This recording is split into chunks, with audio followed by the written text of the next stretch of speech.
दोस्तों, स्वागत है आपका मेरे YouTube channel Rawat home designer में। आज मैं आपके लाया हूं जो दोस्तों हाउस प्लान वो है 25 फीट इंटू 40 फीट का। 25 फीट तो इसकी विड्थ रहेगी, 25 फीट का फ्रंट और बैक रहेगी और 40 फीट इस प्लॉट की हमारी डेप्थ रहेगी, जिसमें लेंथ भी कह सकते हैं। तो सबसे पहले देख लेते हैं दोस्तों 25 इंटू 40 का तो ये प्लॉट है और इसकी स्पेसिफिकेशन है कि फ्रंट साइड से भी ओपन है और बैक साइड से भी ओपन है। और यहाँ पर हमारा अदर पार्टी का प्लॉट रहेगा, इस तरीके से यहाँ पर अदर पार्टी का प्लॉट है और यहाँ पर भी अदर पार्टी का प्लॉट रहेगा।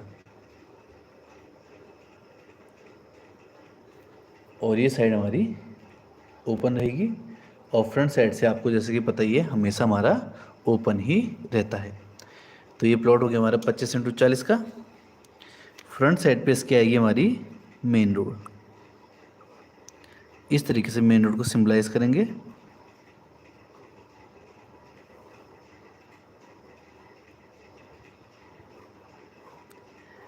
ये आ गई मेन रोड।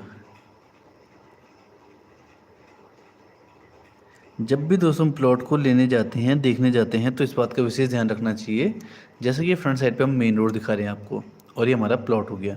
जो मेन रोड का लेवल होगा और जो हमारे प्लॉट का लेवल होगा वो लगभग बराबर होना चाहिए, जिससे कि जब भी हम घर बनाएं तो उसमें हमें बहुत ज़्यादा फिलिंग ना करानी पड़े। अगर प्लॉट का लेवल नीचे होता है तो हमें उसमें फिलिंग करानी पड़ती है, जिससे कि घर की कॉस्ट हमें ज़्यादा आती है। कंस्ट्रक्शन करने से पहले ही कॉस्टिंग उसकी आने लगती है और हमें ये महंगा पड़ता है। इसके अलावा अगर मेन रोड के लेवल से घर का लेवल जो हमारा ऊपर से प्लॉट का लेवल है ऊपर रहता है तो इसमें हमें कटिंग कराने की ज़रूरत पड़ सकती है। इससे भी हमारी घर की कॉस्टिंग महंगी हो जाएगी कंस्ट्रक्शन करने से पहले। इसलिए इस चीज़ का विशेष ध्यान रखना चाहिए। इससे हमें फ़ायदा ये होता है कि अगर हम प्लॉट लेने जा रहे हैं या देखने जा रहे हैं तो हम अच्छे से नेगोशिएशन कर सकते हैं अपने उसको बता के, जो उस प्लॉट का ओनर है उस टाइम उनको बता के कि इसमें ये कॉस्टिंग पहले से ऐड है तो आप इसका रेट हमें पहले से कम करके दीजिए।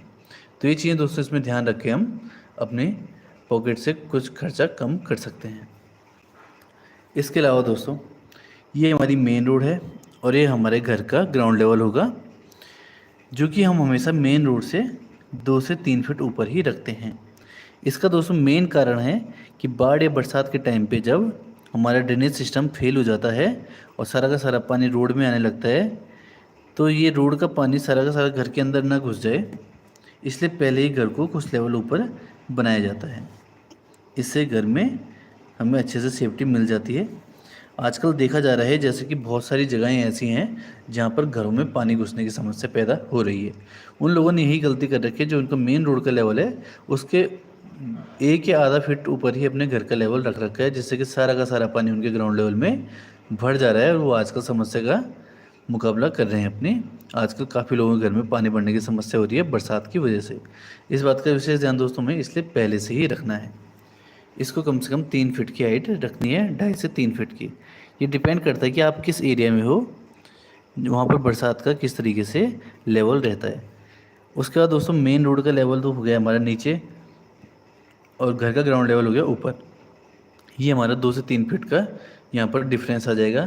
तो इस डिफरेंस को हटाने के लिए यहाँ पर एक रैंप दिया जाएगा। रैंप की ज़रूरत इसलिए होती है कि हम 2 व्हीलर और 4 व्हीलर को आसानी से पार्किंग तक ले जा पाएँ। इसके अलावा यहाँ पर आएगा हमारा रैंप के सामने मेन गेट। ये हमारे यहाँ पर मेन गेट हो गया। मेन गेट का साइज़ यहाँ पर 10 फीट तक का लिया जा सकता है। 10 फीट का गेट एक अच्छा गेट होता है दोस्तों। इसका वेट भी काफ़ी अच्छा होता है और इसे स्टेबल करने के लिए हमें यहाँ पर आरसीसी कॉलम या फिर आयरन पिलर की ज़रूरत पड़ेगी, जिससे गेट को अच्छे से स्टेबल किया जा सके। आरसीसी कॉलम और आयरन पिलर होते हैं दोस्तों, और जो इस मेन गेट होता है ये हमारे घर के एक्सटीरियर लुक में बहुत ही ज़्यादा हमें मदद देता है। इससे हमारे घर का एक्सटीरियर लुक बहुत ही ज़्यादा इन्हेंस किया जा सकता है। अगर हम इसका यूज़ अच्छे से करें तो इससे एक्सटीरियर लुक बहुत ही अच्छा बन जाएगा। मेन गेट से अंदर एंट्री करेंगे तो ये हमारी पार्किंग आएगी। यहाँ पर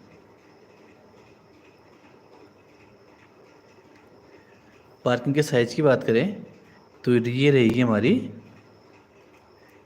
12 फीट इंटू 12 फीट। इस साइज़ की पार्किंग में हम टू व्हीलर और फोर व्हीलर को आसानी से पार्क कर सकते हैं। साथ ही साथ पार्किंग से ही हमने फर्स्ट फ्लोर के लिए स्टेयर्स भी दे रखी है, जो कि इस तरीके से अपसाइड डायरेक्शन में जाएंगी। इस तरीके से ये अपसाइड डायरेक्शन में जा रही है। यहाँ से स्टेयर्स की विड्थ है दोस्तों जो, वो हम 3 फीट तक लेते हैं यहाँ पर जब हम घर में स्टेयर्स यूज़ करते हैं। और इसका जो राइज़र होगा वो 6 से 7 इंच का लिया जाएगा। राइज़र को 6 से 7 इंच का लेने का हमारा ये रीज़न है, जिससे कि जो घर के बुजुर्ग होते हैं, बच्चे होते हैं, वो भी सीढ़ियों में आसानी से ऊपर नीचे जा सकें। हो सकता है कि जब हमने पार्किंग से अपनी स्टेयर्स दे रखी है तो हमारा ग्राउंड फ्लोर फर्स्ट फ्लोर हमारा अलग अलग सेपरेट हो जाएगा। इसे हम रेंटल पर्पज़ से भी यूज़ कर सकते हैं, या फिर इसमें अलग अलग फैमिली भी रह सकती है। और फैमिली में दोस्तों बुजुर्ग और बच्चे दोनों ही हो सकते हैं, इसलिए सीढ़ियों को पहले इस तरीके से दिया जाना चाहिए जिससे कि घर में किसी कोई प्रॉब्लम ना आए। ये दोस्तों बहुत ही बेसिक चीज़ें होती हैं, बहुत ही छोटी चीज़ें होती हैं। अभी तो हमें ये चीज़ें बहुत ही छोटी और बहुत बेसिक लगती हैं, लेकिन जो घर के डेली यूज़ की चीज़ें हैं ये हमें बाद में बहुत ही ज़्यादा परेशान करती हैं। इसलिए इन चीज़ों का विशेष ध्यान रखना चाहिए। अब आते हैं दोस्तों अपने मेन डोर पे। यहाँ से हमने मेन डोर दे रखा है इस तरीके से। मेन डोर को एमडी से डिनोट करेंगे और इसका साइज़ लिया जाएगा 4 feet into 7 feet. Main door का साइज़ हमेशा नॉर्मल डोर से बड़ा ही लिया जाता है। ये इसलिए ज़रूरी है क्योंकि यहीं से हमें घर का सारा सामान अंदर और बाहर लाना और ले जाना होता है, इसलिए मेन डोर का साइज़ पहले ही बड़ा लिया जाता है। इसके अलावा जो यहाँ पर घर में वॉल्स दे रखी है उनको डिस्कस कर लेते हैं कि किस प्रकार से बना रखी हैं। सबसे पहले इस वाली वॉल की बात करें तो इस साइड से अदर पार्टी का प्लॉट है, तो इस वाली वॉल को हम देंगे 5 इंच की। साथ ही साथ यहाँ पर दोस्तों हमारा ओपन एरिया है, तो ये हमारी मेन वॉल हो जाएगी। इसे हम 9 इंच की देंगे। 1 इंच का इसमें प्लास्टर होगा तो ये हमारी 10 इंच की हो जाएगी। सेम इसका भी हमारा 4 इंच की थी और 1 इंच का इसमें प्लास्टर किया गया था। और सेम दोस्तों ये वाली वॉल भी है हमारी, ये भी हमारी 4 इंच की है और 1 इंच का इसमें प्लास्टर किया गया है। मेन वॉल और पार्टीशन वॉल का यूज़ दोस्तों हमें कहाँ पर करना है कहाँ पर नहीं करना है, इस चीज़ का हमें विशेष ध्यान रखना चाहिए। ये वाली वॉल भी हमारी मेन वॉल है और ये भी हमारी 10 इंच की ली जाएगी। 9 इंच की वैसी होती है और 1 इंच का इसमें प्लास्टर दिया जाता है इस तरीके से। और ये हमारी लास्ट मेन वॉल होगी यहाँ पर इस तरीके से। इसके बाद दोस्तों जो भी वॉल है हमारी अंदर सारी की सारी हमारी पार्टीशन वॉल रहेंगी। वॉल्स को दोस्तों मेन वॉल और पार्टीशन वॉल का यूज़ हमें अच्छे से करना चाहिए, क्योंकि अगर हम हर जगह मेन वॉल का यूज़ करेंगे पार्टीशन वॉल की जगह तो इसमें हमारी एक तो कॉस्टिंग ज़्यादा आती है, लेबर चार्जेस बढ़ जाते हैं, इसके अलावा मटेरियल ज़्यादा यूज़ होता है, साथ ही साथ इसमें हमारा एरिया भी ज़्यादा यूज़ होता है और ये टाइम कंज्यूमिंग प्रोसेस हमारा रहेगा। ये हमारा लगभग डबल टाइम कंज्यूम करेगा हमारी पार्टीशन वॉल के मुकाबले। इसलिए इन चीज़ों का विशेष ध्यान रखना चाहिए जिससे कि हमारा घर हमारे पॉकेट पे ज़्यादा लोड ना डाल सके और हमें घर बहुत ज़्यादा महंगा ना पड़े। इस प्रकार से दोस्तों सारी की सारी हमारी पार्टीशन वॉल रहेंगी। इनमें हमने 1 इंच का प्लास्टर इंक्लूड कर रखा है। वैसे दोस्तों जो नॉर्मल प्लास्टर लिया जाता है वो 10 mm का लिया जाता है और जो हम इंक्लूड कर रहे हैं वो 25 mm का प्लास्टर लिया जाएगा। 1 इंच में 25 mm होते हैं। लेकिन दोस्तों हम दो साइड में वॉल का प्लास्टर देख रहे हैं, तो अगर दो साइड में यहाँ पर भी देखें तो ये 20 mm हो जाता है। जो हम रैंडमली लेते हैं वो हम 5 mm ऊपर लेते हैं। ये इसलिए भी ज़रूरी होता है दोस्तों क्योंकि प्लास्टर किसी मशीन से नहीं किया जाता है, ये हमेशा लेबर के द्वारा कराया जाता है, तो इसमें ज़रूरी नहीं है कि वो बिल्कुल 10 mm को प्लास्टर कर पाएँ।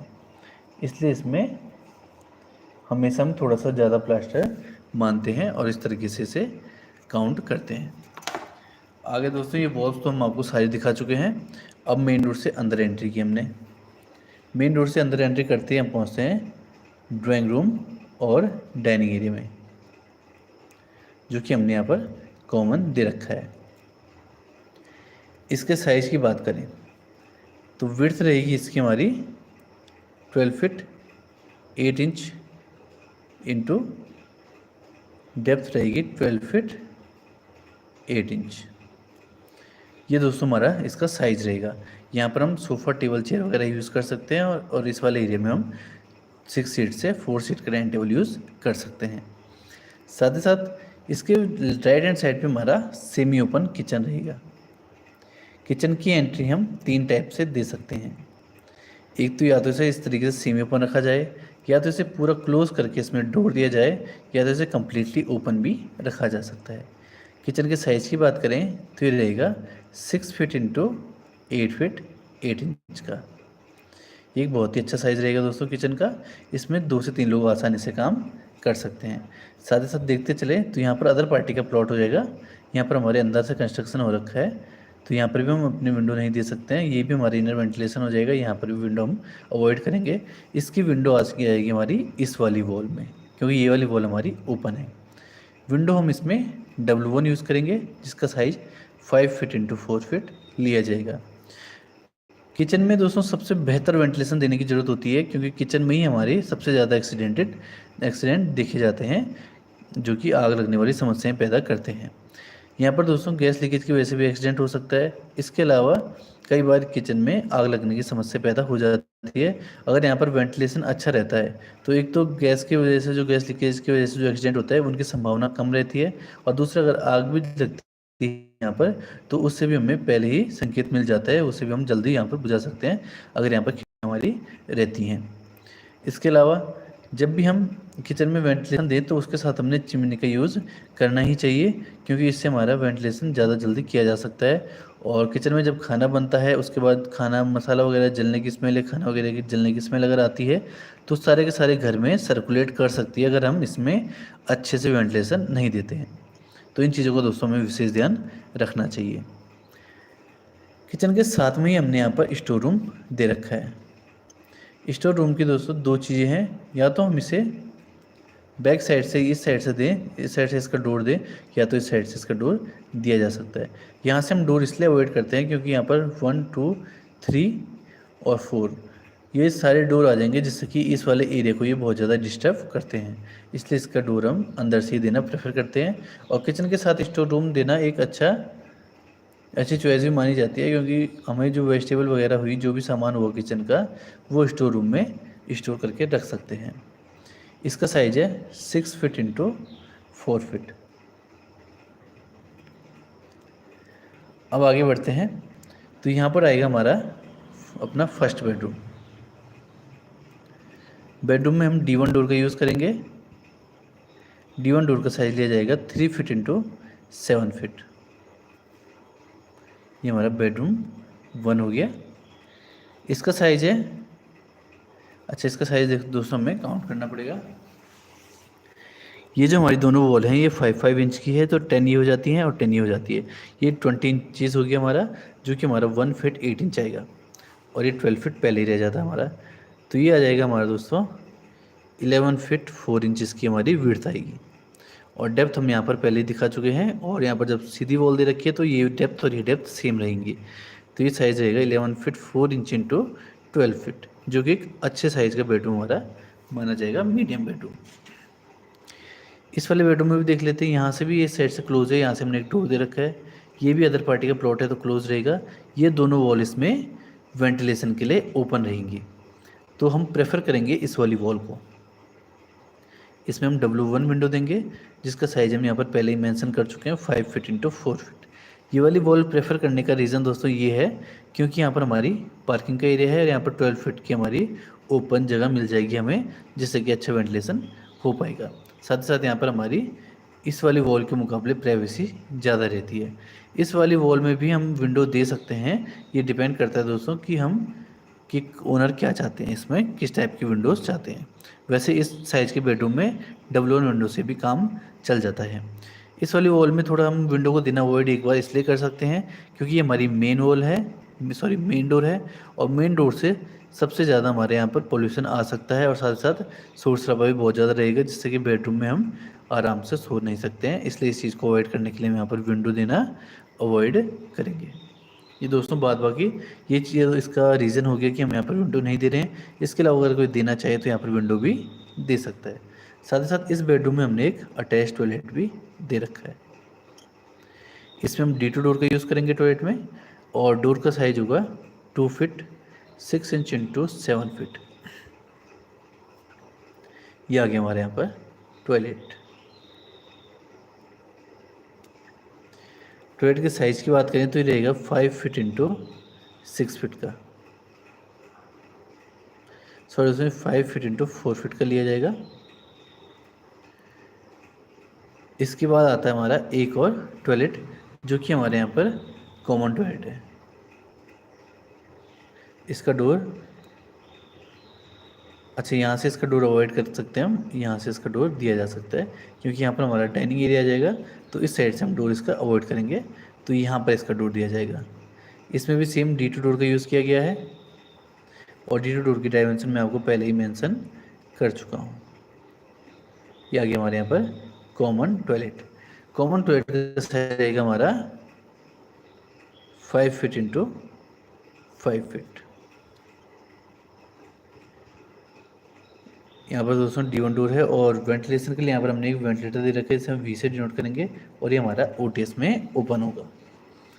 अब OTS के साइज़ की बात करें तो इसमें हम पहले इस तरीके से डोर दे देंगे कॉर्नर से। OTS का साइज है 5 फीट इंटू 2 फीट 8 इंचज़। ये दोस्तों हमारे OTS का साइज़ लिया जाएगा, सॉरी 2 फीट 8 इंच नहीं, 2 फीट 10 इंचज़ का साइज़ लिया जाएगा। इसमें हम एक छोटा सा डोर देते हैं, जो कि हमारा D2 डोर रहेगा, जिससे कि हम OTS में जाके इसकी अच्छे से सफाई कर सकें, यहाँ पर पानी वगैरह जमा ना हो, और जिससे कि डेंगू मलेरिया वगैरह बीमारी हमारे घर में ना फैले, इसलिए OTS की सफाई करना बहुत ही ज़्यादा ज़रूरी रहता है। OTS का मतलब होता है दोस्तों ओपन टू स्काई, और ये उन एरियाज़ में दिया जाता है जहाँ पर हमारे पास वेंटिलेशन के लिए स्पेस नहीं रहता है, इसलिए OTS हमारा बहुत ही ज़्यादा ज़रूरी हो जाता है। साथ ही साथ बैक साइड में हमने 2 बेडरूम दे रखे हैं। ये हमारा सेकेंड बेडरूम हो गया, इसमें भी D1 डोर का यूज़ किया जाएगा, और D1 डोर की डायमेंशन मैं आपको पहले ही यहाँ पर मेंशन कर चुका हूँ।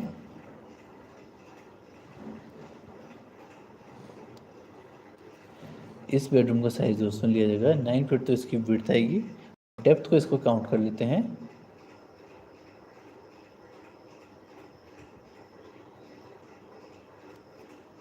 नाइन फीट इंटू 12 फीट इसकी डेप्थ ली जाएगी। इस बेडरूम में डबल बेड, 2 चेयर, अलमीरा आसानी से यूज़ की जा सकती है। जैसा कि हम पहले ही बताए थे आपको कि बैक साइड में ये ओपन है। जब ये बैक साइड में ओपन है तो इसमें बैक साइड में हम विंडो दे सकते हैं, जो कि हमारी W1 विंडो रहेगी, और W1 विंडो का साइज 5 फीट इंटू 4 फीट लिया जाएगा। अक्षय पानी गरी जी का कमेंट आया 55 इंटू 30 स्क्वायर फीट का घर चाहिए। अच्छा अक्षय जी, एक बार थोड़ा कंफर्म कीजिए, 30 इंटू 55 होगा, 30 इसका फ्रंट और 55 इसकी डेप्थ होगी, या 55 इसका फ्रंट है 30 इसकी डेप्थ होगी? क्योंकि मेरे हिसाब से ये 30 इंटू 55 का प्लॉट होना चाहिए, 30 फ्रंट और 55 डेप्थ। और अगर आपको हाउस वार्म बनाना है तो मैं आपको नंबर लिख के देता हूँ अपना, 9529797992। ये हमारा व्हाट्सएप नंबर है, ये हमने डिस्क्रिप्शन में भी दे रखा है। इस पे आप मेरे को अभी व्हाट्सएप कर सकते हैं, और 9 बजे के बाद आप मेरे को इस पे कॉल भी कर सकते हैं। साथ साथ आप अपने जो आपने हाउस प्लान दिया है उसकी रिक्वायरमेंट भी भेजिए, तो हम कोशिश करेंगे आपके लिए जल्दी से जल्दी हाउस प्लान बना पाएँ। अब आते हैं अपने सेकेंड बेडरूम पे। सेकेंड बेडरूम में भी D1 डोर दे रखा है, और इस बेडरूम का साइज़ रहेगा हमारा सेम। ये दोस्तों हमारी इसकी विड्थ ज़्यादा रहेगी, सॉरी दोस्तों इसकी 9 फीट नहीं, इसकी हमारी विड्थ रहेगी 11 फीट, और इस वाले बेडरूम की रहेगी हमारी 11, तो ये आ जाती है, और साथ ही साथ 1 फीट और 8 इंच का एरिया तो ये भी ले लेते हैं हमारा, तो ये आएगी हमारी width 12 feet 4 inch into 12 feet. ये दोस्तों हमारा ये वाला बेडरूम रहेगा। इसमें भी हम डबल बेड, 2 चेयर, अलमीरा आसानी से यूज़ कर सकते हैं।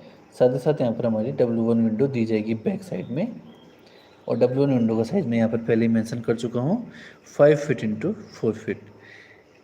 ये हो गया दोस्तों हमारा 25 इंटू 40 का कंप्लीट हाउस प्लान।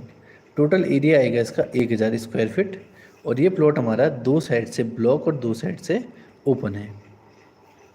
अब इसकी कॉस्टिंग पे चलते हैं। सबसे पहले एरिया की बात कर लेते हैं। एरिया है हमारे यहाँ पर 1000 स्क्वायर फीट, और अगर हम इसे गज में काउंट करना चाहें तो गज में आएगा दोस्तों ये हमारा 111 गज। जो नॉर्मल कंस्ट्रक्शन रेट चल रहा है आजकल मार्केट में वो चल रहा है दोस्तों 1600 से 1800 रुपये स्क्वायर फीट का। इस रेट में नॉर्मली कंस्ट्रक्शन किया जाता है। जब इस रेट में कंस्ट्रक्शन किया जाएगा तो इस घर की कॉस्टिंग आएगी हमारी 16 लाख से 18 लाख रुपए। इस रेट में दोस्तों ये पूरा घर बनकर रेडी हो जाएगा। और इसमें हमने बनाया है 3 BHK store room with parking. ये हो गया दोस्तों हमारा कंप्लीट हाउस प्लान, जो कि बना है 16 से 18 लाख रुपए में। अब आते हैं अपने नेक्स्ट हाउस प्लान पे और देखते हैं वो किस तरीके से डिजाइन किया है।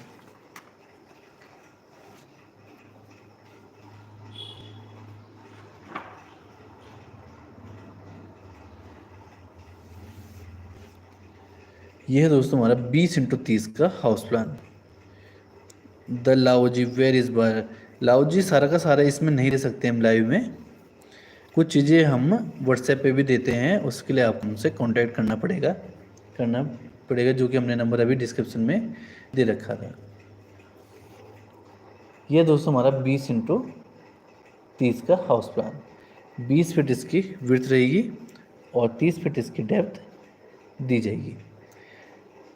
तो 20 फीट दोस्तों इसका फ्रंट भी रहेगा हमारा और 30 फीट इसकी डेप्थ रहेगी। इस वाले प्लॉट को देखें तो हमारा ये 3 साइड से ब्लॉक रहेगा। फर्स्टली यहाँ से हमारा अदर पार्टी का प्लॉट रहेगा, अदर पार्टी, और इस वाली साइड से भी हमारे अदर पार्टी का प्लॉट रहेगा, और ये जो हमारी तीसरी साइड होगी इस साइड से भी अदर पार्टी का प्लॉट रहेगा। ये दोस्तों लिखनी इसलिए ज़रूरी है क्योंकि हम इसमें ध्यान रखें कि इन साइडों से हम डोर या विंडो बिल्कुल भी नहीं देंगे। पंकज गुप्ता जी का कमेंट आया है, good morning sir. Good morning Pankaj Gupta ji, स्वागत है आपका हमारे लाइव में। और जो फ्रंट साइड होती है दोस्तों हमेशा हमारी वो ओपन रहती है। तो 3 साइड से ब्लॉक और 1 साइड से ओपन ही हमारा हाउस प्लान रहेगा। और फ्रंट साइड में इसकी रहेगी हमारी रोड। ये दोस्तों मेन रोड भी हो सकती है, हमारी गली की रोड भी हो सकती है, या किसी टाइप का रास्ता भी हो सकता है। ये प्लॉट पे डिपेंड करता है कि प्लॉट के सामने किस टाइप की रोड है, इसलिए हम इसको सिंबलाइज नहीं करेंगे कि हमारी मेन रोड है या प्लॉट की रोड है या फिर हमारा नॉर्मल रास्ता है। ये प्लॉट पे ही कम्प्लीटली डिपेंडेंट रहेगी। इसके अलावा दोस्तों जो हमारा ये रोड रास्ता होगा यहाँ पर, ये रोड होगी, इसका लेवल और घर का लेवल हमारा सेम नहीं रहेगा। घर के लेवल को हम रोड के लेवल से 2 से 2.5 फीट ऊपर उठाकर बनाएंगे। ये इसलिए ज़रूरी है जिससे कि आजकल जैसे देख ही रहे हैं बाढ़ या बरसात की वजह से सबके घरों में पानी बढ़ने की समस्या हो रही है, जिन लोगों ने घर का लेवल ऊपर उठाकर नहीं बना रखा है। इसलिए घर को 2 से 2.5 फीट ऊपर उठाकर ही बनाना चाहिए। अब दोस्तों रोड का लेवल और घर का लेवल हमारा अनइवन हो जाता है, तो इस लेवल को मेंटेन करने के लिए यहाँ पर हमें रैंप की ज़रूरत पड़ेगी। यह आ जाएगा हमारा यहाँ पर रैंप। रैंप को बहुत ज़्यादा स्टीप भी नहीं देना है, ना ही बहुत ज़्यादा लार्ज रखना है। बहुत ज़्यादा स्टीप रैंप देने से हमें समस्या ये होती है कि हम टू व्हीलर या फोर व्हीलर को अपना कंफर्टेबल तरीके से पार्किंग तक नहीं ले जा पाते हैं। और अगर हम बहुत ही ज़्यादा इसे लार्ज देते हैं तो इसमें हमें ज़्यादा एरिया का यूसेज होता है, या तो हम रैंप को रोड पे दे देते हैं जिससे कि हमें चालान होने का खतरा भी बना रहता है। इसलिए इन चीज़ों का विशेष ध्यान रखना चाहिए। रैंप के सामने आएगा हमारा मेन गेट। मेन गेट का साइज़ यहाँ पर 9 फीट का लिया जा सकता है। 9 फीट का गेट एक अच्छा साइज का गेट होता है, और इस गेट को स्टेबल करने के लिए यहाँ पर RCC कॉलम या फिर आयरन पिलर का यूज़ किया जा सकता है। इसके साथ साथ दोस्तों मेन गेट से घर का एक्सटीरियर लुक भी बहुत ही ज़्यादा अच्छा इन्हेंस होता है, इसलिए इसे हमें बहुत ही अच्छे तरीके से बनाना चाहिए और घर के साथ इसे मैच करवाते रहना चाहिए जिससे कि एक्सटीरियर लुक बहुत अच्छा बन सके। क्योंकि घर का जो मुख्य एरिया होता है दोस्तों, जो हमारा कोई भी होता है जिसके द्वारा वो देखा जाता है, वो होता है उसका एक्सटीरियर लुक। एक्सटीरियर लुक से पसंद आने के बाद ही घर के इंटीरियर में कोई एंटर कर सकता है और इंटीरियर लुक को देख सकता है। इसलिए एक्सटीरियर लुक को बेहतर देना ही सबसे ज़्यादा ज़रूरी होता है। इसके अलावा मेन गेट से अंदर एंट्री करेंगे तो ये हमारी आ जाएगी यहाँ पर पार्किंग। पार्किंग का साइज रहेगा हमारा 9 फीट इंटू 10 फीट। इस साइज़ की पार्किंग में हम केवल अपने टू व्हीलर्स को ही पार्क कर सकते हैं, यहाँ पर फोर व्हीलर पार्क नहीं कर सकते हैं। इसके अलावा पार्किंग से ही हमने फर्स्ट फ्लोर के लिए स्टेयर्स भी दे रखी है, जो कि इस तरीके से आप साइड डायरेक्शन में जाएगी। पार्किंग से स्टेयर देने में फ़ायदा ये होता है कि हमारा ग्राउंड फ्लोर और फर्स्ट फ्लोर दोनों ही अलग अलग सेपरेट हो जाते हैं, जिससे कि इसमें हम ग्राउंड फ्लोर में अलग रेंटल ग्राउंड फ्लोर या फर्स्ट फ्लोर को रेंटल पर्पज़ से भी यूज़ किया जा सकता है। साथ ही साथ दोस्तों, जो हमारी स्टेयर्स की विड्थ रहेगी वो यहाँ पर 3 फीट तक हम रखेंगे। स्टेयर्स की विड्थ 3 फीट से कम हमें इसलिए नहीं रखनी चाहिए क्योंकि अगर हमें फर्स्ट फ्लोर में कोई फैमिली रहना चाहती है या कोई रेंटल पर्पज़ से रहना चाहता है तो हमें वहाँ पर बेड भी ले जाना होगा, साथ साथ फ्रिज वगैरह, सोफ़ा वगैरह ले जाना होगा। तो इसलिए इसकी विड्थ अगर अच्छी रहेगी तो हमें ये सब सामान ऊपर ले जाने में कोई प्रॉब्लम नहीं आएगी। और इसके अलावा हमें जो इसका राइज़र रखना चाहिए, राइज़र हमेशा हमें इसका 6 से 7 इंच का रखना चाहिए। नवाज़ गेमर जी, स्वागत है आपका हमारे लाइव में। इसका राइज़र हमें 6 से 7 इंच का रखना चाहिए। इसलिए ज़रूरी होता है कि जो घर के बुज़ुर्ग होते हैं उनके लिए जो सीढ़ियाँ चढ़ना होता है वो बहुत ही बड़ा टास्क होता है, बहुत ही ज़्यादा प्रॉब्लम वाला सब्जेक्ट रहता है। अगर हम इसका राइज़र कम रखेंगे तो वो भी इस सीढ़ी को आसानी से ऊपर और नीचे जाकर चढ़ सकते हैं, जिससे कि उन्हें भी प्रॉब्लम नहीं होगी। इसलिए दोस्तों, ये बहुत ही छोटी चीज़ें होती है पर इनका ध्यान हमें ज़रूर रखना चाहिए, क्योंकि हाउस प्लान बनाने के बाद, घर बनने के बाद सबसे ज़्यादा ये चीज़ें हमें प्रॉब्लम देती हैं, इसलिए इन चीज़ों का पहले ही ध्यान रखना चाहिए। ये तो दोस्तों हमारी स्टेयर्स हो गई थी यहाँ पे। अब हम आते हैं वॉल्स पे। अपनी वॉल्स को डिनोट कर लेते हैं और देख लेते हैं ये किस तरीके से बना रखी है। सबसे पहले बताता चलूँ, ये हमारी 4 इंच की वॉल है और 1 इंच का इसमें प्लास्टर कर रखा है, तो ये हमारी 5 इंच की हो जाती है। साथ ही साथ ये वाली वॉल भी हमारी 4 इंच की है और 1 इंच का इसमें प्लास्टर कर रखा है। और सेम तरीके से दोस्तों ये वाली वॉल भी हमारी 4 इंच की और 1 इंच का इसमें प्लास्टर किया हुआ है। मेन वॉल दोस्तों हमारे यहाँ पर केवल ये रहेंगी। सबसे पहले आ जाएंगी, गोविंद शर्मा जी का कमेंट आया है, good morning sir. Good morning Govind Sharma ji, स्वागत है आपका हमारे लाइव में। ये वाली वॉल दोस्तों हमारी मेन वॉल आएगी, जिसकी थिकनेस 9 इंच होती है और 1 इंच का इसमें प्लास्टर किया जाता है, तो ये हमारी 10 इंच की हो जाती है। सेम ये वाली वॉल भी हमारी मेन वॉल रहेगी। इसके अलावा ये वाली वॉल भी दोस्तों हमारी मेन वॉल रहती है यहाँ पर। और इसके अलावा जो भी वॉल आएंगी हमारी सारी की सारी पार्टीशन वॉल रहेंगी। मेन वॉल और पार्टीशन वॉल का यूसेज हमें अच्छे से आना चाहिए और अपने कॉन्ट्रैक्टर को हमें बता देना चाहिए कि इसका यूज़ अच्छे से किया जाए। अगर दोस्तों कॉन्ट्रैक्टर पूरा का पूरा विद मटेरियल आपका कॉन्ट्रैक्ट करता है तो मैक्सिमम टाइम कोशिश करता है कि वो पार्टीशन वॉल का यूज़ अच्छे से करे। लेकिन अगर वो विदाउट मटेरियल आपका काम करता है तो कई बार इन चीज़ों का ध्यान नहीं रखता है और आपका हर जगह पे मेन वॉल का यूज़ करने लगता है, जिससे कि आपको इसकी कॉस्टिंग भी ज़्यादा आती है, आपका इसमें टाइम भी कंज्यूम होता है, मटेरियल भी ज़्यादा कंज्यूम होता है, साथ ही साथ इसमें आपका टोटल एरिया भी ज़्यादा कंज्यूम होता है, जिससे कि आपको पूरी तरीके से इसमें नुकसान ही देखने को मिलता है और आपको ये कॉस्टली पड़ता है। इसलिए ये बेसिक चीज़ें दोस्तों हमेशा आपको पता होनी ज़रूरी हैं घर बनाने से पहले, जिससे कि आपको नुकसान ना पहुँचे। इसके अलावा दोस्तों ये पार्किंग आ गई है आपकी। यहाँ पर आ जाएगा हमारा मेन डोर। मेन डोर का साइज हमारा 4 फीट इंटू 7 फीट लिया जाएगा। मेन डोर से अंदर एंट्री करें तो यहाँ पर आएगा हमारा ड्राइंग रूम और डाइनिंग एरिया।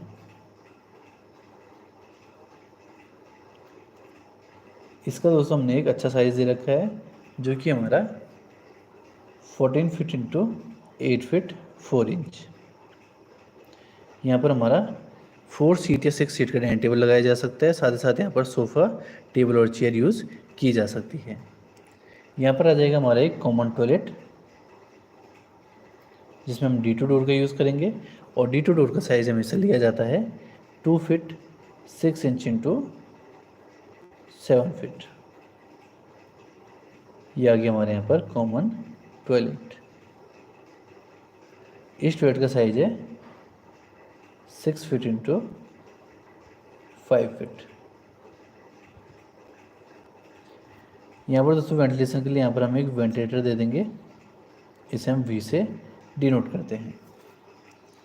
इसके ये साइज़ दोस्तों यहाँ पर हमारा 8 फीट 4 इंच नहीं 9 फीट 4 इंच लिया जाएगा। यहाँ पर ये साइज़ हमारा नोट किया जाएगा यहाँ पर। अब आते हैं अपने फर्स्ट बेडरूम पे। ये हमारा फर्स्ट बेडरूम है, इसमें हम D1 डोर का यूज़ करेंगे। अच्छा, गोविंद शर्मा जी का कमेंट आया है, सर ड्राइंग चाहिए, हमारा ज़मीन है 20 बाई 27 फीट का, मेन रोड पे है सर, बताइए कम बजट में। सर आप इसके लिए मेरे को कांटेक्ट कीजिए, मैं नंबर यहाँ पर लिख लेता हूँ 9528979792।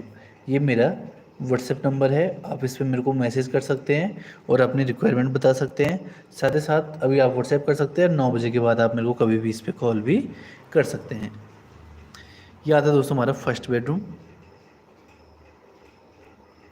इस बेडरूम का साइज़ रहेगा 9 फीट इंटू 10 फीट, जो कि एक बहुत ही अच्छे साइज़ का बेडरूम रहेगा दोस्तों। इसमें हम अच्छा दोस्तों, इसका साइज़ की बात करें तो इसकी विड्थ थोड़ा बढ़ जाएगी हमारी, क्योंकि यहाँ पर 5 इंच का यूज़ कर रखा है और ये हमारा, तो इसकी विड्थ रहेगी 9 फीट 4 इंच इंटू 10 फीट। इसकी 4 इंच की विड्थ हमारी बढ़ जाती है यहाँ पर। इसके अलावा दोस्तों यहाँ पर डबल बेड 2 चेयर अलमीरा आसानी से यूज़ की जा सकती है और इस पे हमारी 2 वॉल दोस्तों ओपन रहेगी, तो यहाँ पर हम विंडो या डोर दे सकते हैं। यहाँ पर हम W1 विंडो का यूज़ करेंगे और इसका साइज़ लिया जाएगा 5 feet into 4 feet.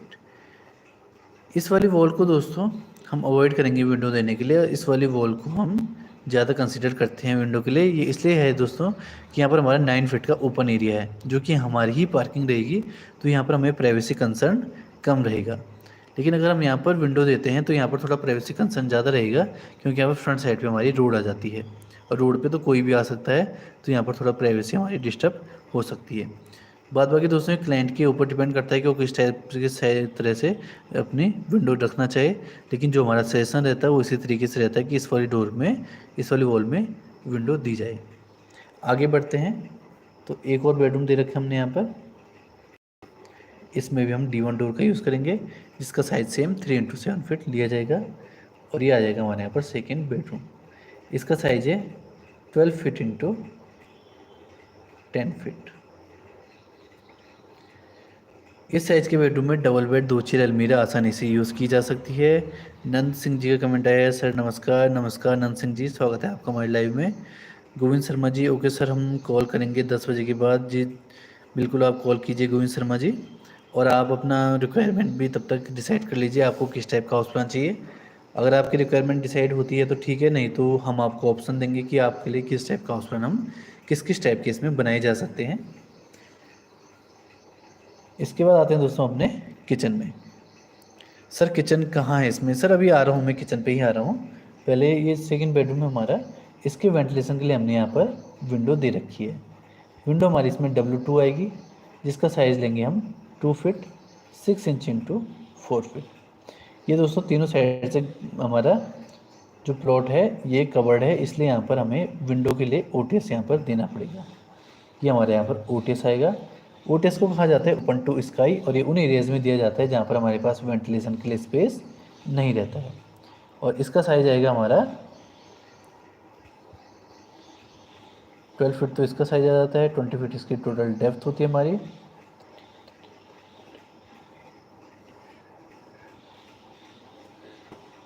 6 feet 4 inch into 3 feet. ये दोस्तों इसका साइज यहाँ पर आएगा हमारा।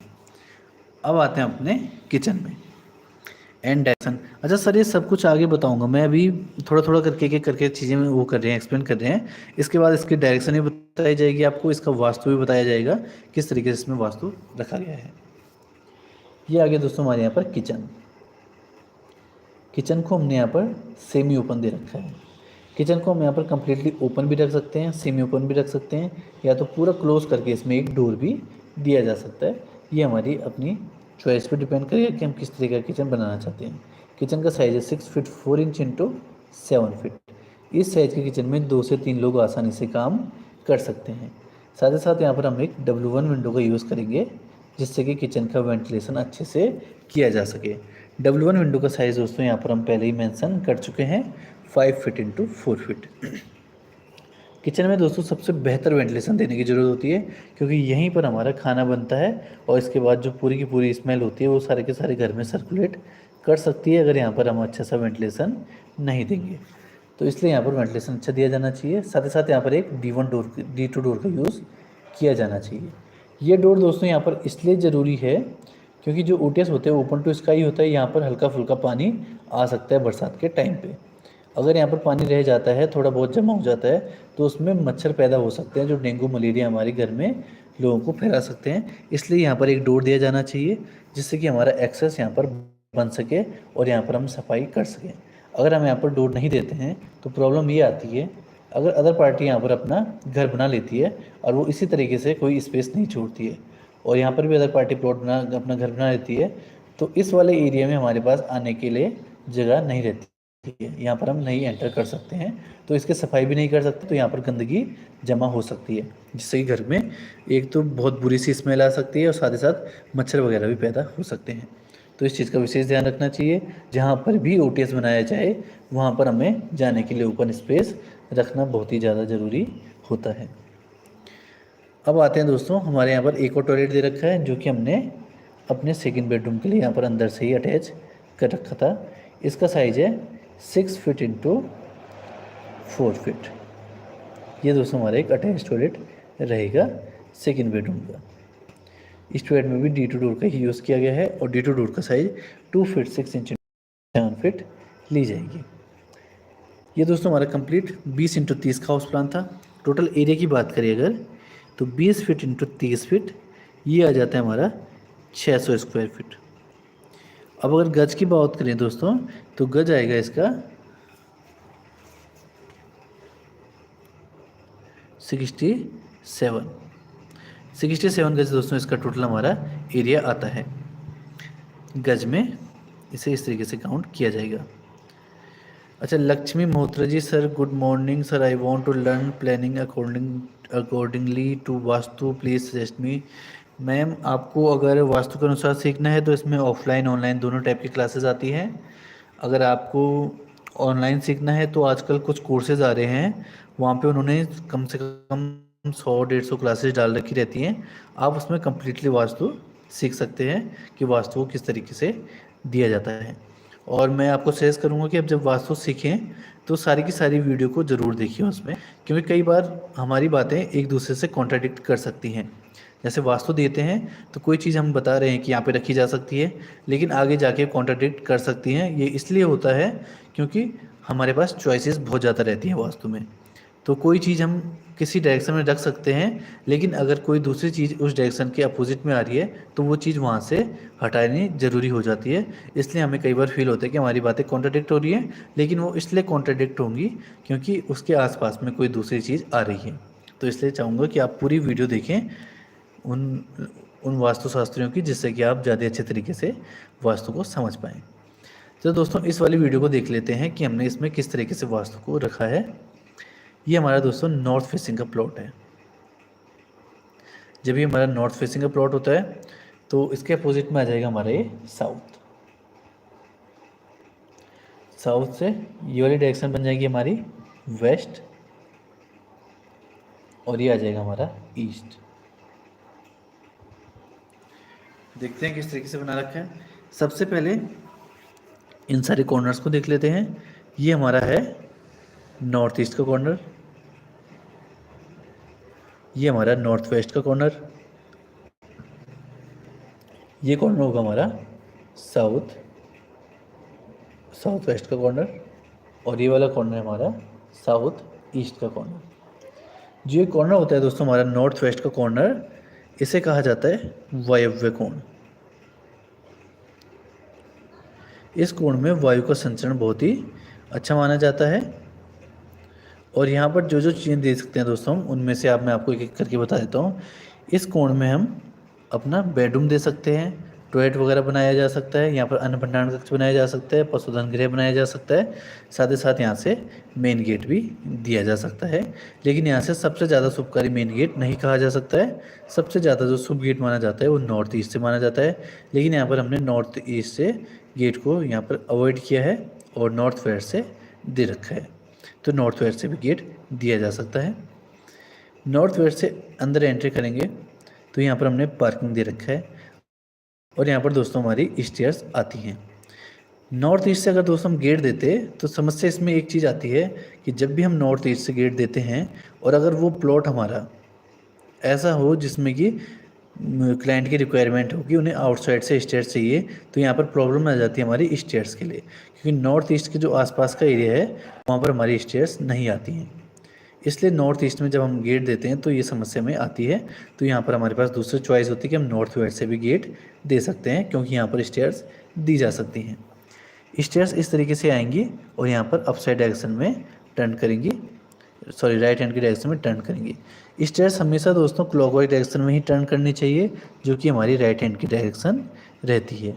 साथ ही साथ स्टेयर्स के नीचे का जो एरिया होता है टेपर में आ रखा, उस एरिया को हमेशा ओपन रखा जाना चाहिए।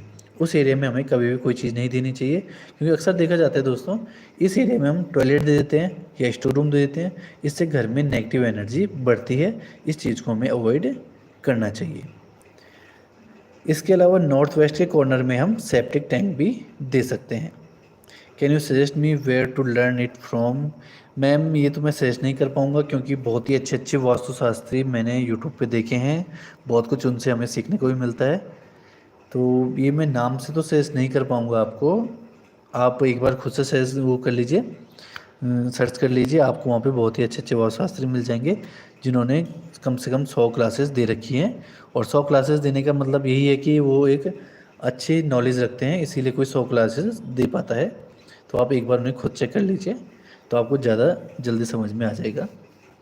और सबका प्रोसेस अलग अलग है समझाने का, तो देख लीजिए कौन सा प्रोसेस आपको ज़्यादा इजी लग रहा है, कौन सा ज़्यादा समझ में आ रहा है, उसी वास्तुशास्त्र से आप पढ़ने की कोशिश कीजिए। यहाँ पर आएगा हमारा सेप्टिक टैंक।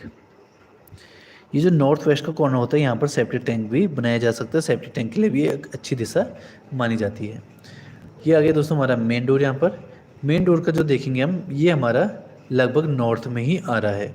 नॉर्थ वेस्ट की तरफ टिल्ट जरूर है ये, लेकिन ये हमारा नॉर्थ में ज़्यादा आता है, इसलिए हम इस मेन गेट को नॉर्थ वेस्ट में मानेंगे। सुमन चंद्रवंशी जी का कमेंट आया, hello good morning sir. Good morning Suman Chandravanshi ji, स्वागत है आपका हमारे लाइव में। ये जो गेट आया दोस्तों आया है नॉर्थ वेस्ट में, जो कि एक सही दिशा मानी जाएगी मेन डोर के लिए। सही दिशा और अच्छी दिशा में दोस्तों फ़र्क होता है। एक होती है हमारी बहुत ही अच्छी दिशा मानी जाती है, जो एक सही दिशा मानी जाती है, और एक हमारी बुरी दिशा मानी जाती है, या उसे हम ज़्यादा प्रेफर नहीं करते हैं, तो उस तरीके से भी होता है। तो कई बार हमें उस दिशा में भी मेन डोर देना पड़ जाता है, अगर अदर चीज़ों का वास्तु सही करने के लिए एक चीज़ के वास्तु को हल्का सा ख़राब किया जा सकता है, अगर हमारे पास कोई भी चॉइस मौजूद न हो, और उसमें तब हम वास्तु दोष के चीज़ों को कर सकते हैं, वास्तु उपाय किया जा सकता है। ये चीज़ें दोस्तों तब आती हैं जब वहाँ पे ज़्यादा ऑप्शंस अवेलेबल ना हो। वो अगर आएगी हमारे पास इन फ्यूचर, तो हम आपको वहाँ पर ज़रूर इस चीज़ को बताएंगे। मेन डोर से अंदर एंट्री की तो पहुँचेंगे ड्राइंग रूम और डाइनिंग एरिया में। जीवन सागर गेमर जी का कमेंट आया है कि sir hello sir, please make design for 25x40 house 1000 square feet. जीवन जी आपसे, आप मेरे को एक चीज़ करिए, आप मेरे को इस नंबर पे कॉन्टेक्ट, सॉरी नंबर तो मैं पहले लिख चुका हूँ यहाँ पर, ये व्हाट्सएप नंबर लिख रखा है, इस पर आप मेरे को व्हाट्सएप कर सकते हैं, और 9 बजे के बाद आप मेरे को इस पर कॉल भी कर सकते हैं। 25x40 आपने एरिया तो बता दिया है, आप अपनी रिक्वायरमेंट भी मेरे को इसमें ज़रूर बताइए कि आपको किस टाइप का हाउस प्लान चाहिए। 2 BHK 3 BHK, और स्टेयर्स आउटसाइड चाहिए, इनसाइड चाहिए, पार्किंग आपको 2 व्हीलर की चाहिए, 4 व्हीलर की चाहिए, और 2 कार के लिए चाहिए, सिंगल कार के लिए चाहिए।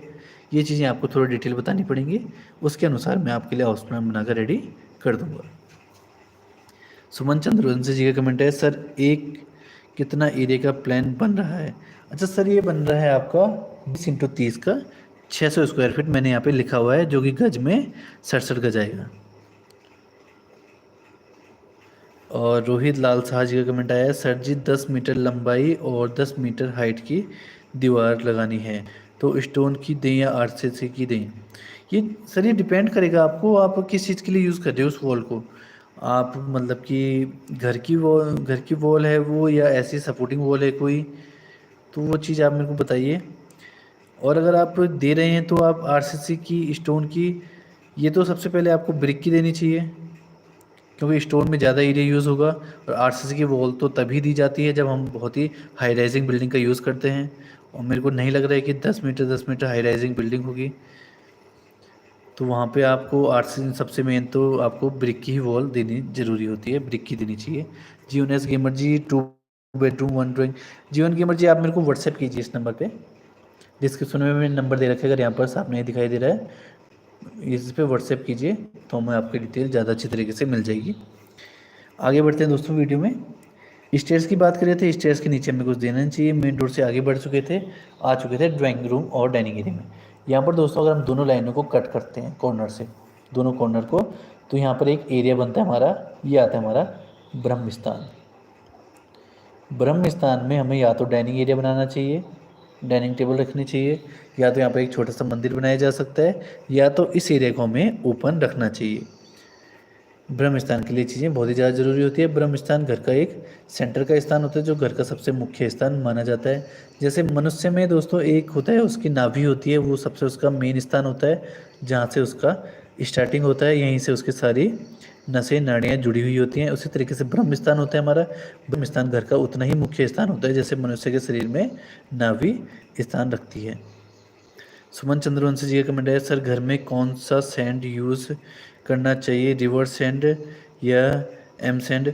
आपको अवेलेबल कौन सा सैंड है वहाँ पर, पहले इस चीज़ पे डिपेंड करता है। फिर अब उसकी क्वालिटी भी अलग अलग होती है। रिवर सैंड की कौन सी क्वालिटी आपको वहाँ पे अवेलेबल हो रही है, कौन सी मिल रही है, ये आप वहाँ पे जो, अगर आपके एरिया में आप जहाँ पर हैं वहाँ पर जो काम करवा रहे हैं, जो पुराने वो रहते हैं वहाँ पे कॉन्ट्रैक्टर काम करवा रहे हैं, उनको एक बार चेक करवा लीजिए। तो सीमेंट उनके, वो सैंड उनके सामने ले जाकर चेक करवाने से ज़्यादा अच्छे तरीके से समझ में आता है।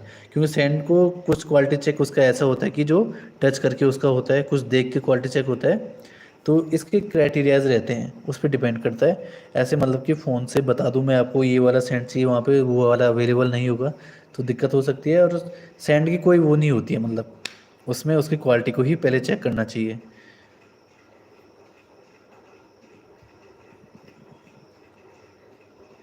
इसके बाद रोहित रोहित लाल शाह जी का कमेंट आया है, सर जी मकान बनाने के लिए फील्ड एरिया कवर करना है, इसलिए पूछ रहा था आपसे, आरसीसी करें या स्टोन मेसनरी करें? मकान बनाने के लिए फील्ड एरिया कवर करना है तो आरसीसी मेसनरी कीजिए आप। आरसीसी का वो करिए आप, मेसनरी कीजिए, वो ज़्यादा प्रेफर, वो ज़्यादा बेहतर रहेगा। स्टोन आपके लिए ज़्यादा बेहतर नहीं रहेगा, आरसीसी कीजिए आप। लक्ष्मी महापात्रा जी का कमेंट आया है, do you have any course, I want to learn simple building planning from you? Ma'am sorry, हमारे पास ऐसा कोई कोर्स नहीं है, हम नॉर्मली यहाँ पर डिस्कस करते हैं लाइव में वीडियोस को। हम ऐसा कोर्स कोई है नहीं अपने लॉन्च कर रखा। वो आपको अदर, बल्कि अदर उसमें मिल जाएगा आपको, अगर आप सर्च करेंगे शायद होंगे कुछ उस पर बेहतर कोर्सेज। रोहित लाल जी बहुत स्वागत है, रोहित लाल जी आपका। ये हमारा ब्रह्म स्थान तो आ गया था दोस्तों। इसके अलावा आगे बढ़ें, यहाँ पे हमने एक कॉमन टॉयलेट दे रखा है। टॉयलेट दोस्तों हमारा वेस्ट में आ रखा है, जो कि हमारी एक सही दिशा मानी जाती है। साथ ही साथ दूसरा टॉयलेट भी आ रखा है हमारा, जो कि अटैच टॉयलेट है। इसे हम अंदर से भी बाहर की तरफ डिस्कस कर सकते थे, लेकिन यहीं पे दिखा देते हैं इसको। ये भी वेस्ट में आ रखा है, जो कि टॉयलेट के लिए एक सही दिशा मानी जाएगी। अब आते हैं अपने बेडरूम पे। ये हमारा फर्स्ट बेडरूम है, और ये आया है हमारा ईशान कोण में। ईशान कोण होता है हमारा नॉर्थ ईस्ट का कोण। ये दोस्तों बृहस्पति भगवान या रुद्र भगवान की दिशा भी मानी जाती है, और इसे बहुत ही ज़्यादा अच्छा कोण माना जाता है, और बेडरूम इसमें देना बहुत ही ज़्यादा शुभ माना जाता है। इस बेडरूम में हम एक छोटा सा मंदिर भी दे सकते हैं, ये बहुत ही ज़्यादा शुभ रहेगा इसके लिए। साथ ही साथ अगर हम यहाँ पर भी एक छोटा से मंदिर के लिए एरिया देना चाहें तो यहाँ पर भी दिया जा सकता है। आगे बढ़ते हैं तो आता है साउथ ईस्ट का कॉर्नर। साउथ ईस्ट के कॉर्नर में दिया हमने किचन, इसे कहा जाता है आग्नेय कोण। जो घर में दोस्तों आग्नेय कोण होता है, इसमें हमेशा अग्नि से संबंधित चीज़ को ही दिया जाना चाहिए। अग्नि से संबंधित चीज़ों को, अग्नि से संबंधित चीज़ें में सबसे महत्वपूर्ण होता है हमारा किचन, जो कि घर में बनाया जाता है। इसके अलावा इन्वर्टर, जनरेटर वगैरह भी यहाँ पर दिए जा सकते हैं। अग्नि कोण में हमें जल से संबंधित तत्वों को देने से हमेशा बचना चाहिए। इसमें आता है जैसे कि हमारा वॉशरूम हो गया, टॉयलेट हो गया, ये सब चीज़ें यहाँ पर बिल्कुल भी नहीं दी जानी चाहिए। इन चीज़ों से यहाँ पर बचना चाहिए। और अगर दी भी जाए, अगर जैसे किचन में दोस्तों सिंक वगैरह आता है, ये चीज़ें दी जाती हैं, तो इसे बहुत ही कम मात्रा में दिया जाना चाहिए, बहुत ही कम मात्रा में यहाँ पर पानी का यूज़ होना चाहिए अगर हम वास्तु के अनुसार घर को बना रहे हैं। उसके अलावा जो हमारा बेडरूम आता है, लास्ट बेडरूम, ये आया हमारा साउथ वेस्ट के कॉर्नर में, जो कि होता है हमारा नैऋत्य कोण। इस कोण को घर का पैतृक कोण भी कहा जाता है और साथ ही साथ इसको राहु की दिशा भी मानी जाती है। इस कोण में घर के मुख्य के लिए बेडरूम बनाना बहुत ही ज़्यादा शुभकारी माना जाता है। अच्छा, जनार्दन प्रजापति जी का कमेंट आया है, मुझे अपने घर का जो पहले ही बन चुका है, जिसका पार्टीशन नहीं हुआ है, जिसको दोबारा से रिनोवेट कराना चाहता हूँ, मुझे आपकी हेल्प चाहिए। सर, आप मेरे इस नंबर पे कांटेक्ट कीजिए, मैं आपकी पूरी हेल्प करने की कोशिश करूँगा। जो कि आप बता रहे हो कि आपका हाउस प्लान पहले ही बन चुका है, तो आपको मेरे को थोड़ा उसका डिज़ाइन भी भेजना पड़ेगा, तभी जाके मैं आपकी हेल्प कर पाऊँगा। और सबसे मेन चीज़ है, आपको कॉलम्स की लोकेशन भेजनी पड़ेगी, कहाँ पर दे रखे हैं, तो आपकी ज़्यादा अच्छे तरीके से हेल्प कर पाऊँगा। सुमन चंद्रवंशी जी का कमेंट आया है, सर जी विलेज में कितना स्टोरी बिल्डिंग बनाने पर नक्शा पास करवाना पड़ता है? मैम, ये डिपेंड करता है कि आप कौन से स्टेट में हो। स्टेट वाइज स्टेट ये अलग अलग रूल हैं स्टेटों के, तो उस पर डिपेंड करेगा। लक्ष्मी महापात्र जी का कमेंट है, okay thank you sir for responding so well, thank you, welcome ma'am, स्वागत है आपका। आगे बढ़ते हैं। तो हम सेकंड बेडरूम में आए थे, नैऋत्य कोण में दे रखा था हमने। इसमें घर के मुखिया के लिए बेडरूम बनाना बहुत ही ज़्यादा शुभकारी माना जाता है। इसमें हमने एक विंडो भी दे रखी है, जो कि हमारी W2 विंडो है। कंप्लीट साउथ की डायरेक्शन को दोस्तों यम की दिशा भी माना जाता है, और कंप्लीट नॉर्थ को हम कुबेर की दिशा भी मानते हैं। ये दोस्तों हमारा बेसिक्स इसमें वास्तु है, जो कि हमने यहाँ पर बताया है किस तरीके से हमने इसको डिज़ाइन किया है।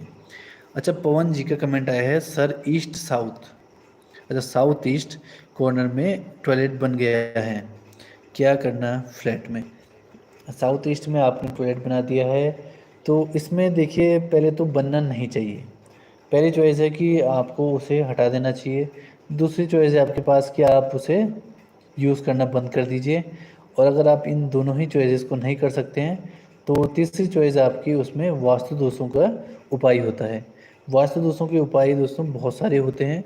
इसके लिए मैं आपको सजेस्ट करूँगा कि जो आपने अभी लिखा है यहाँ पर साउथ ईस्ट कॉर्नर में कि आपने टॉयलेट बना दिया, यही चीज़ आप यूट्यूब पे सर्च कीजिए, तो यहाँ पे आपको 15 से 20 मिनट की एक वीडियो मिलेगी।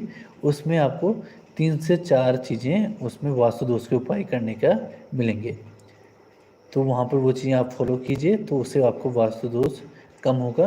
बिल्कुल ख़त्म तो नहीं किया जा सकता वो, लेकिन उसको कम किया जा सकता है, उसके प्रभाव को कम किया जा सकता है।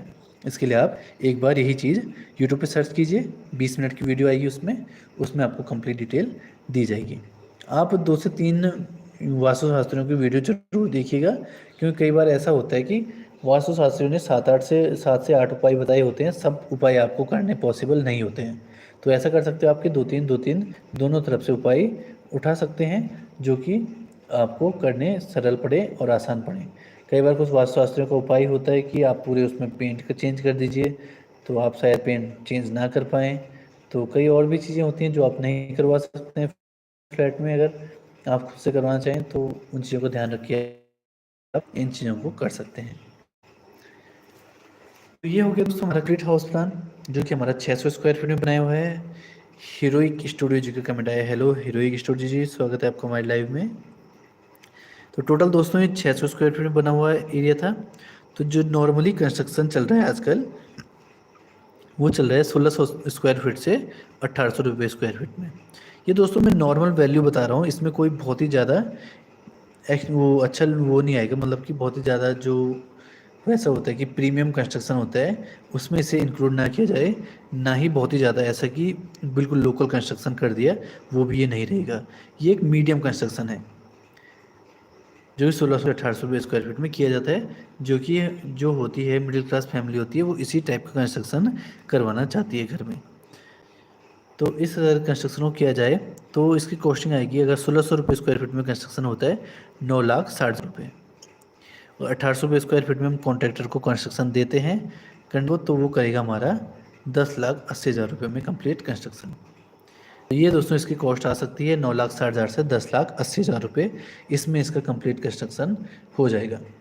ये हाउस प्लान दोस्तों हमने नॉर्थ फेसिंग से बनाया था, टोटल 600 स्क्वायर फीट में, और गज में काउंट करें इसे 67 गज आएगा। और इसमें बनाया हमने 2 BHK विथ पार्किंग। ये तीनों साइड से ब्लॉक और केवल फ्रंट साइड से ओपन हाउस प्लान था। अगर दोस्तों आपको ये वीडियो पसंद आई है तो वीडियो को लाइक, चैनल को सब्सक्राइब जरूर करें, जिससे इस प्रकार की वीडियो मैं आपके लिए भविष्य में भी ले। हमारा दोस्तों 100 डे 100 लाइव का चैलेंज चल रहा है, जिसमें शायद आज हमारा 14 डे है। तो हम कोशिश करेंगे कि हम 100 दिन तक लगातार लाइव आएँ, आपके लिए नए नए हाउस प्लान लेके आएँ, जिससे कि आप भी हाउस प्लान देख पाएँ और अपने घर को अच्छे से बना पाएँ, उसमें अपनी ज़्यादा से ज़्यादा कॉस्टिंग बचा पाएँ। अगर आप एक वीडियो देख लेते हैं दोस्तों और इसमें हमारी जो छोटी छोटी चीज़ें आपको बता रखी हैं, उन चीज़ों का ध्यान रखते हैं, तो अगर आपका हाउस प्लान करीबन 100 गज का रहता है, तो हम गारंटी देते हैं आपको कि आपको उसमें से कम 1.5-2 लाख रुपए का खर्चा आप बचा सकते हैं, अगर आप हमारी कंप्लीट लाइफ को देखते हैं और उसमें समझते हैं कि जो हमने बहुत ही बड़ी बड़ी चीज़ें नहीं होती हैं दोस्तों जहाँ पे हमें कॉस्टिंग बचानी होती है, वो बहुत ही छोटी छोटी चीज़ें होती हैं जहाँ पे कॉस्टिंग बचाई जा सकती है। आप पूरे के पूरे स्ट्रक्चर में कॉस्टिंग नहीं बचा सकते हो, इसमें बहुत ही छोटी छोटी चीज़ें होती हैं जिनका ध्यान रख के कॉस्टिंग बचाई जाती है। और कॉस्टिंग भी थोड़ा नहीं, सीधा 1.5-2 लाख तक बचाई जा सकती है। आप मटेरियल में कॉस्टिंग मत बचाइए कभी भी। आप RCC ख़राब यूज़ करके मत बचाइए कॉस्टिंग, ना ही ब्रिक ख़राब यूज़ करके कॉस्टिंग बचाइए। आप कॉस्टिंग वहाँ बचाइए जहाँ पर आपका वेस्टेज हो रहा है, केवल वेस्टेज में ही कॉस्टिंग बचाई जा सकती है। आप कंस्ट्रक्शन स्ट्रक्चर की स्ट्रेंथ कम करके कॉस्टिंग बचाने की कोशिश कभी भी मत कीजिए, ये हमारी एडवाइस रहती है। इसके अलावा दोस्तों मिलते हैं आपको नेक्स्ट वीडियो में, तब तक के दीजिए इजाज़त। इसी तरीके से अपना प्यार बनाए रखिए, वीडियो को शेयर कीजिए और वीडियो को लाइक कीजिए, और जो आपके क्वेश्चन होते हैं उसे कमेंट कर सकते हैं। अगर आप हमसे हाउस प्लान बनवाना चाहते हैं तो आप हमें इस नंबर पे कांटेक्ट कीजिए। यहाँ पर अगर नंबर साफ नहीं दिखाई दे रहे तो डिस्क्रिप्शन में हमने नंबर दे रखा है, आप हमसे हमारे वहाँ पर कांटेक्ट कर सकते हैं। वीडियो में लास्ट तक बने रहने के लिए धन्यवाद।